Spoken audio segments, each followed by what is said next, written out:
Para pemirsa TV-mu yang berbahagia, mudah-mudahan di bulan Ramadan ini kita diberkahi oleh Allah, diberikan kesehatan lahir batin, sehingga kita semakin khusyuk, semakin banyak berbuat baik. Mari kita lanjutkan. Tadi kita sudah selesai 1 rakaat. Sekarang bagaimana kita memulai rakaat kedua? Jadi setelah kita selesai, yang kita lakukan adalah kita bangkit. Nah, bangkit ini posisinya sebelum kita betul-betul berdiri, kita duduk sejenak. Ya, duduk sejenak itu posisinya adalah seperti duduk iftirash kita.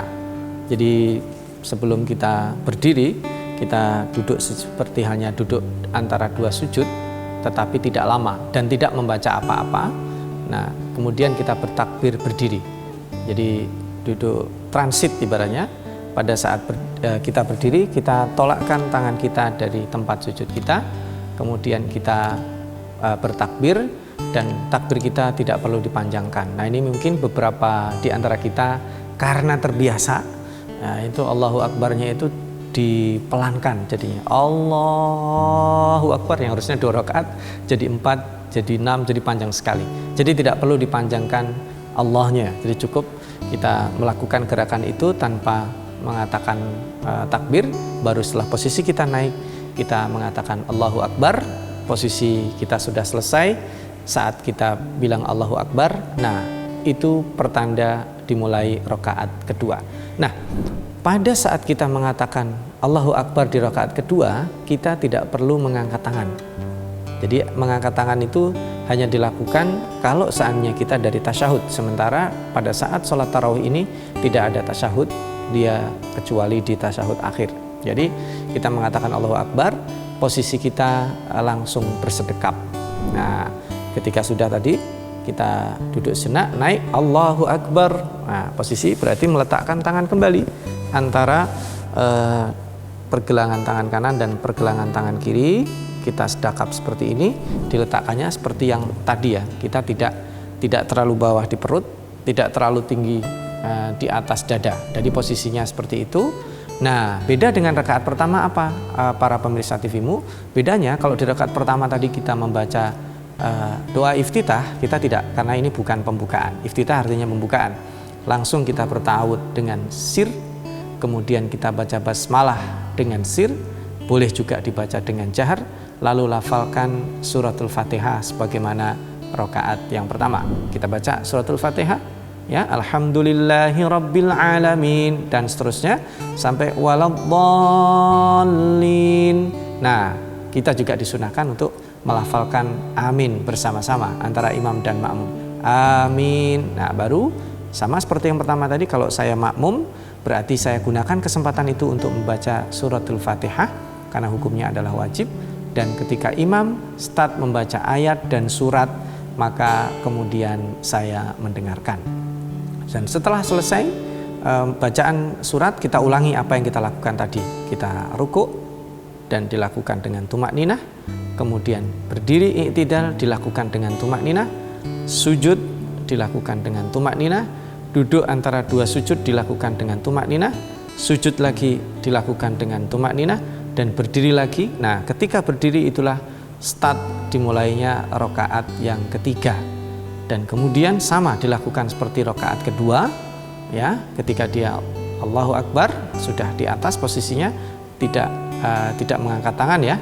Begitu Allahu Akbar, pada barnya itu dia posisi tangannya diletakkan di sedekap di atas dada. Nah, lalu membaca sama, tidak ada doa iftitah juga, ta'awud pelan, bismillah pelan, baca Fatihah, amin, surat, rukuk, i'tidal, sujud, antara 2 sujud bangkit, demikian juga rakaat keempat yang sama. Nah, setelah itu kita ada perbedaan di rakaat keempat pada saat kita turun. Nah, nanti kita jelaskan. Nah, sekarang kenapa pada saat beda antara rakaat pertama dengan rakaat terakhir tidak ada bacaan iftitah? Karena itu bukan pembuka. Dan yang kedua, memang ada beberapa kondisi bacaan surat yang di rakaat pertama itu bisa lebih panjang dari rakaat yang kedua, bisa juga sama. Nah, tetapi yang perlu kita perhatikan adalah bacaan suratnya.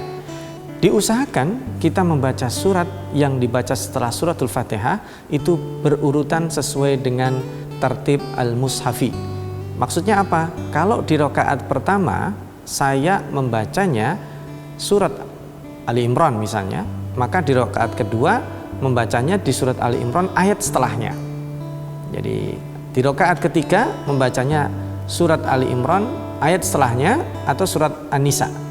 Nah, sekalipun bisa, tetapi kurang afdol. Jadi kalau kita membaca surat misalnya di surat Ali Imran ayat 1 sampai ayat 5, rakaat kedua ya berarti ayat 6 dan seterusnya, rakaat ketiga ayat seterusnya. Jangan sampai kita baca surat Ali Imran, kemudian rakaat kedua Al-Baqarah, kemudian rakaat ketiga baca At-Taubah, rakaat keempat baca Al-A'raf. Itu artinya kita zigzag. Nah, itu tidak nyunnah istilahnya.